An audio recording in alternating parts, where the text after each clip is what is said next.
All right, good morning, good evening, good afternoon, ladies and gentlemen, citizens of YouTube. It's PastorDowell. I sit up there and just literally watch the politics that took place when the New England Patriots, the Super Bowl champions, they went to the outhouse the other day. But they went to the outhouse the other day with half of the contingency of the Super Bowl team that won in 2015. It's utterly amazing to me. It really truly is. It's literally amazing to me, the politics that goes on and everything. Of course, Donald Trump doubled down too.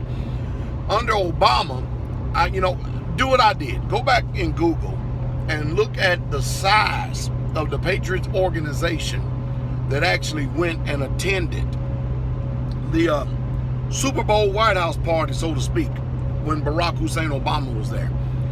And then go and look how dismal the size was of the Patriots, the New England Patriots that showed up during Donald Trump. And of course, Donald Trump, guess what? Check this out.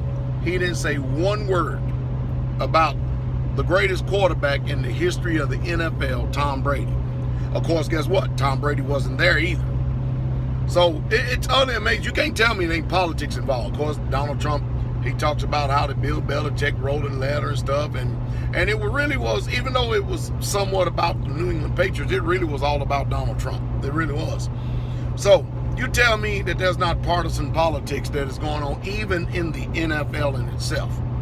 The news media, they call the owner of the Patriots Robert Kraft. Trump calls him Bob. Of course, that's short for Robert. But, it's utterly amazing what's going on. Because no matter what, and I keep telling us this, no matter what aspect you have in life, no matter what you do in life, politics plays a part. Whether you like it, understand it, comprehend it, or not, is totally irrelevant.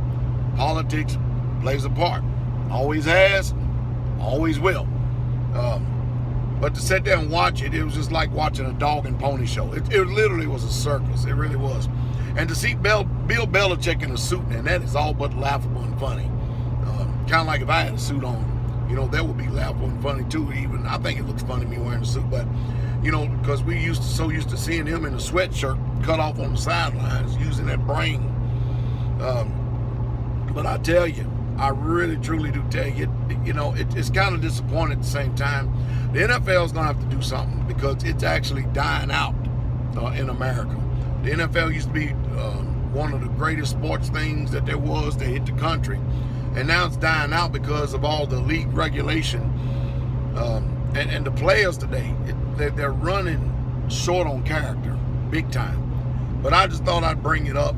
I'd like to know what you had to say about it. And, isn't that funny? Isn't that amazing?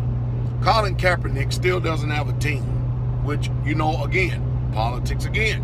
And I'm going to say this too.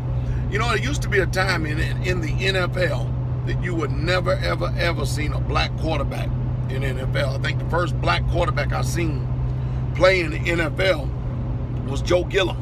Joe Gilliam was the one that actually got the Pittsburgh Steelers to the Super Bowl before Terry Bradshaw came in and took all the glory. Go check that out. Because you had Joe Gilliam, you had Doug Williams, Randall Cunningham, Warren Moon, that started coming in and started having success. Doug Williams really lit it up in the 80s when he threw 4 touchdowns in the second quarter. And that all but was a game changer. So there was a time that black quarterbacks were not black in the NFL, kind of like Alabama. Alabama didn't have any black quarterbacks till a few years ago. And now they have a starting black quarterback now. But check this out. So, and I bring all this up to say this, that there needs to be diversity amongst ownership. Because no doubt, the ownerships are the one who have the power. They're the billionaires.